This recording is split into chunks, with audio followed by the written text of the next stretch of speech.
Sakaza toujours ku système jamais égalé. Bonjour, twizere ko udahwema kudukurikirana gatanu ku kandi. Rero igisirikare cya Repubulika ya Demokarasi ya Kongo rero kikaba gikomeje kugenda kigira victoire zikomeye ku mujyi wa Uvira nyuma ya frappe zikarishye rero zikomeje gukorwa n'igisirikare cya Repubulika ya Demokarasi ya Kongo. Igisirikare rero gikoze frappe ikomeye igahitana abayobozi b'igisirikare cy'u Rwanda, nibwo bibuka kuvuga yuko bakiri mu mujyi wa Uvira, nyamara ubundi baravuze yuko bawuvuyemo. Iyi frappe rero ikaba yahitanye abayobozi b'igisirikare cy'igihugu cy'u Rwanda ku butaka bwa Repubulika ya Demokarasi ya Kongo cyise M23 bagera kuri 13, ariko bakaba rero itangazo ryahise risohoka bavuga yuko ngo bari bakiri muri Uvira aribwo rero bagiye kuvamo. Ni mu gihe kandi nanone ibi babitangaje ari nako abazarendo bakomeje kugenda barwana mu buryo bukomeye bakaribera ibice bitandukanye bindi mu bice bya Rucuru. Abazarendo rero bakaba babashije gufunga abayobozi batatu b'igisirikare cy'u Rwanda muri Kabirizi nyuma y'imirwano yari ikomeye yakomeje kubopoza rero muri biriya bice barwanaga n'abazarendo rero ba VDP Wazarendo, aho rero abazarendo babashije gufata sheferi ya Bwito bakayifatiramo abasirikare bagera kuri 3 b'abayobozi. Komba zikaba zamaze amasaha rero ndetse muri iki gitondo zikaba habyutse ratissage muri village ya Kabanda ndetse na Kabirizi muri groupement ya Mutanda, nk'uko amakuru akomeje gukonfirma aravuga yuko abazarendo batatse position zitandukanye z'igisirikare cy'umutwe wa M23 n'igisirikare cy'igihugu cy'u Rwanda, bigatuma dega materiel iba nini. Affrontement zikaba zatumye rero abazarendo babasha kugenda begera imbere bagafungura kasho zo hasi. Umutwe w'igisirikare cy'u Rwanda wari waracukuye muri Kabirizi, abantu bari bahafungiye ari benshi bafungiye muri uwo mwobo. Ikizarendo kibasha kubarekura barasohoka kuri plan humanitaire, akaba rero nta buzima bw'abasivili bwigeze bugaragara buhura n'ikibazo, ahubwo hari hafungiwe abana bagera kuri 4 muri iyi kasho. Mwana rero warashwe n'umutwe w'igisirikare cy'u Rwanda muri karagace ka Kabirizi centre. Imodoka nyinshi z'igisirikare cy'u Rwanda zirahafatirwa, village rero za Kibirizi na Kabanda ubu zikaba kugeza ubu ngubu zari zarasenyuwe n'igisirikare cy'u Rwanda muri biriya bice. Bahafashe rero abazarendo babasha kuharibera. Ni mu gihe kandi nanone mu matangazo akomeje kugenda acicikana y'igisirikare cy'u Rwanda avuga yuko rero batabaza Antonio Guterres yuko ngo igisirikare cy'igihugu cya Repubulika ya Demokarasi ya Kongo gikomeje kubaflapa muri biriya bice. Document yasinywe na Corneille Nangaa Yorubeo ikaba ivuga yuko decision ya autre y'abasirikare babo yafashwe kuri uyu wa 15, ariko twabibutsa yuko hari n'itangazo bari batangaje yuko ngo bavuye mu mujyi wa Uvira. Bavuga rero yuko kuri uyu wa 15 aribwo bafashe icyemezo cyo gusohoka ndetse bakabishyira mu itangazo.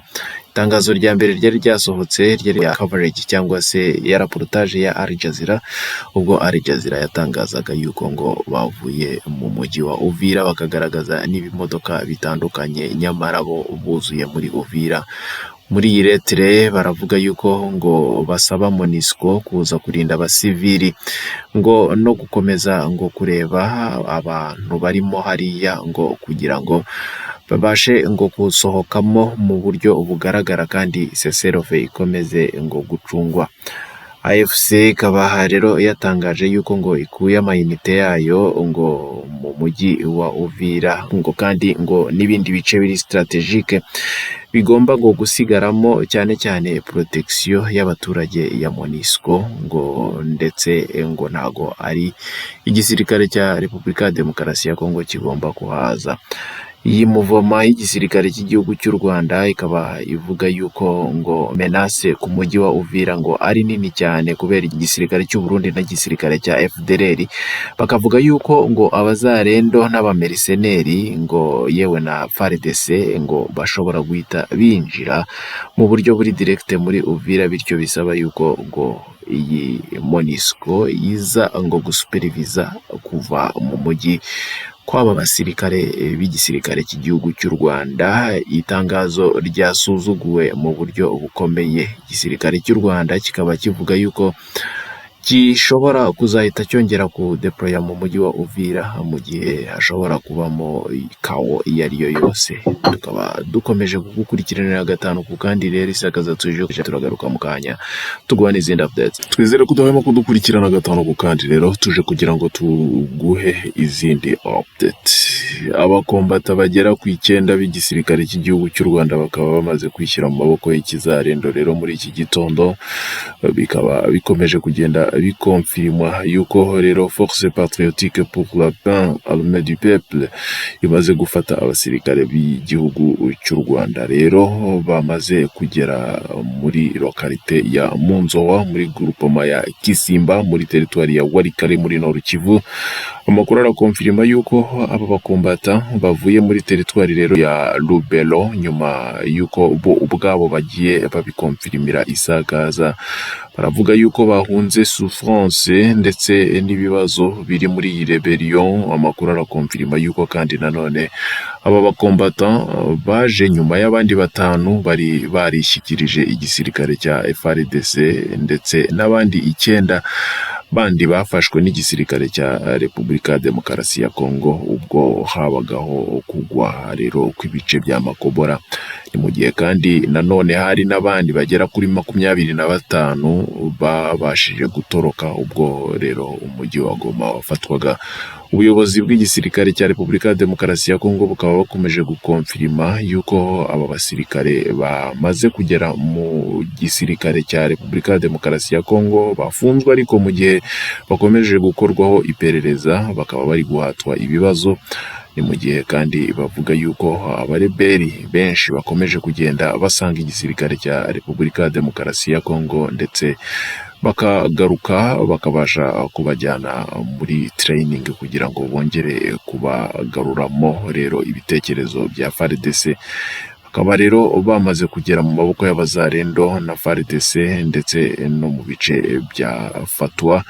Bikaba bikomeje kugenda bikonfirmwa yuko rero uriya muhanda ujya kuri Pinga wafatiweho abasirikare bandi benshi batandukanye. Dukomeza kugenda tugukurikiranira ibyabo tukaba twakugezaho gatanu ku kandi amakuru yizewe.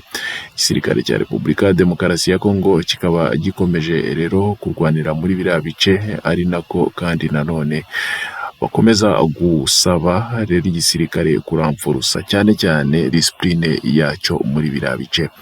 Turakomeza tugukurikiranire rero gatanu ku kandi sakaza tuje konti systeme jamais égalé. Turagaruka mu kanya tuguha n'izindi update kuri Human Rights Watch ikomeje nayo kugira amakuru itangaza cyane ku bijyanye n'ibiri kubera kuri uru rugamba. Kugeza ubu kandi nanone ntabwo twagenda tutakumenyesheje kuri situation y'abantu bakomeje kugenda bagwa ku rugamba, ndetse yewe na raporo yasohotse igaragaza yuko Kinshasa ikomeje kubona impunzi zigenda ziyongera zimaze kugera mu bihumbi 86 bikomeje kugenda bihunga ndetse byambuka biva muri Sud Kivu bikajya hakurya muri Tanzania muri Nyarugusu.